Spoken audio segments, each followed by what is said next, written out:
गिबि गिबियावनो आङो दिनैनि बे गोथार सानजों लोगोसे रमजान लोगोसे फैगौ बैसागु रंजालि बैसागु फोरबो आं गाहाम हामलायथि बयनोबो आङो जासिहरग्रोनाय जाबाय। जों दिनै क'क्राझार जिल्ला आसाम तृणमूलनि बानजायनायावहाय जों कुसुगाव ब्लक सिङाव उसादारि गामियावहाय जोङो कुसुगाव ब्लक कमिटि जों दाफुंबाय आरो बे दाफुंनायावहाय जोङो लोब लोब जों रायजो राजाफोरनि जों मदद मोनबाय। निस्सय फैगौ लकसभायावहाय टिएमसिनिफ्राय केन्डिडेटआ होगोन, नाथाय सोरखौ होगोन बेखौहाय जोङो फोरमायनो हाया। बेखौ निस्सय हाइकामान्डआ सिन्था सरसा खालामनानै होगोन आरो एबार लकसभायावहाय जोङो टिएमसि केन्डिडेटआ खाथां देरहागोन जों बेखौ नुनो मोनदों।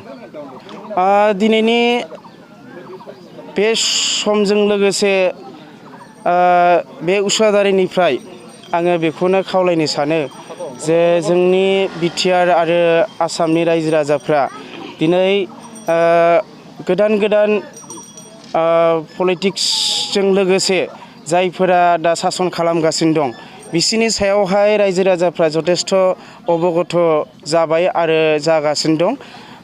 जेसेबां बे पार्टिफ्रा बा बे सरकारा थाबाय थागोन इसेबां रायजो राजाफ्रा खस्थ' मोनगोन जों बेखौ मोनदांदों। ओंखायनो रायजो राजाफ्रा लुबैदों परिबर्तन आरो बे सोलायनाया निस्सय टिएमसिआ लाबोगोन होननानै जों आसा दङ आरो जोङो बेखौहाय जोङो खावलायो।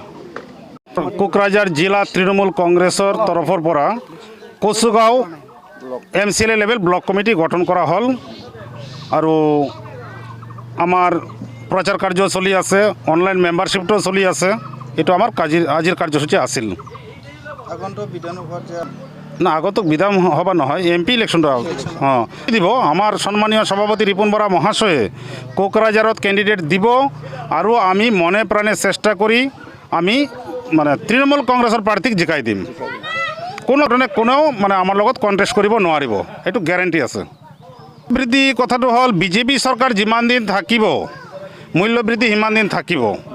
আৰু মূল্যবৃদ্ধি এনেকুৱা এটা সমস্যা মানুহৰ মানে জীৱন যাত্ৰাক জ্বলা-কলা খুৱাইছে। গতিকে এতিয়া আৰু আশা কৰি লাভ নাই। বিজেপি চৰকাৰ আৰু এটা বছৰ আছে যেটো মানে MP ইলেকশ্যনটো, আর তার পিছত পরিবর্তন আহি আছে। পরিবর্তন অহাৰ পিছত অবশ্যই মানে মূল্যবৃদ্ধির হ্রাস হ'ব আর কি।